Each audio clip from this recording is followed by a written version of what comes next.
This Wildlife Trust covers 3 counties, Bedfordshire, Cambridgeshire and Northamptonshire, an independent charity dedicated to local wildlife here, but part of a partnership of 47 wildlife trusts covering the whole of the UK. Like most trusts, we started out looking after small, local nature reserves, but for the last 15 years we've thought much more at the landscape scale. We talk about living landscapes as bigger, better and joined up.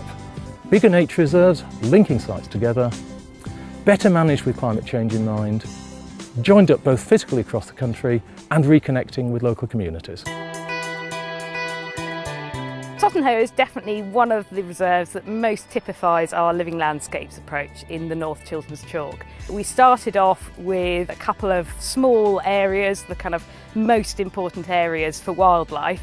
Over the years, we've gradually expanded to take on areas that wouldn't necessarily seem at first hand to be ideal for nature reserves, so ex-arable land that we've then started to manage for conservation purposes. So it acts as a buffer to the nature reserve, but also helps the wildlife to spread out. Long term, we hope it'll all start to join up and these species will be able to spread out across the whole of the North Chilterns. Here in South Bedfordshire is quite a heavily built up area and there will be more development to come. So we work very closely with local communities to help them look after the local nature reserves. So at Houghton Reed's Chalk Pit, a lot of the local residents are heavily involved in helping managing the various habitats we have here better for wildlife. From the offset, the local community have been instrumental in being involved in transforming it into a nature reserve. So our vision for Houghton Reed's Chalk Pit is that we'll have a lot more visitors in the future, a lot more families, wildlife enthusiasts, etc. A lot more people coming to study the site.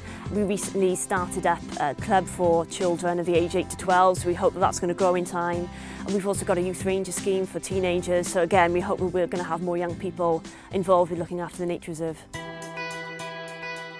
It's really important for centre parks to conserve biodiversity within the village, and that's part of my role. And because centre parks have so many villages across the country, it makes sense to join up with a charity like the Wildlife Trust, and then we can learn together about conserving the environment. An important part of the relationship is getting hands-on and doing practical work that helps the reserve here at Cooper's Hill. Today we've been doing bracken pulling, and previously we've done some seed collection which helps the heathland, but we'll also take to Centre Park's Woburn Forest to create a heathland there as well. The Nen Valley is a living landscape because of the opportunities we have. We're working with a whole range of other people, including other farmers and landowners and developers, to look at ways to join up our nature reserves with other areas of land managed for conservation. And we're hoping to double the size of this over the next 5 years by working with the developer of the neighbouring land to ensure that the whole area is managed for conservation and access for people as well.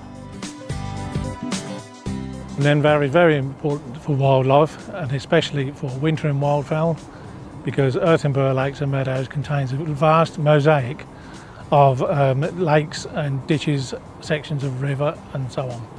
And so this is what attracts in the large variety and diversity of species into the valley.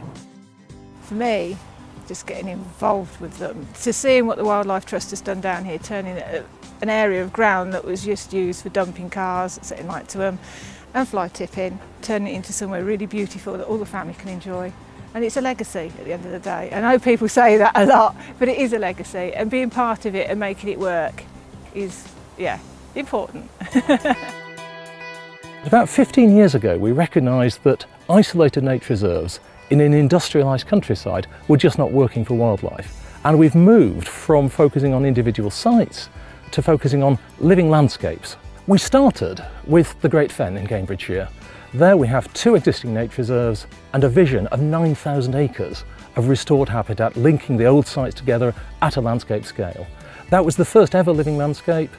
From there, the whole of the Wildlife Trust movement has picked up on the idea, and it's now the vision for the whole of the Wildlife Trust for the next century. The Wildlife Trust has always been a member organisation, and these days we rely more than ever both on individual and on corporate members. So, if you'd like to get in touch, please join us. There's a nature reserve near you. We need your help now.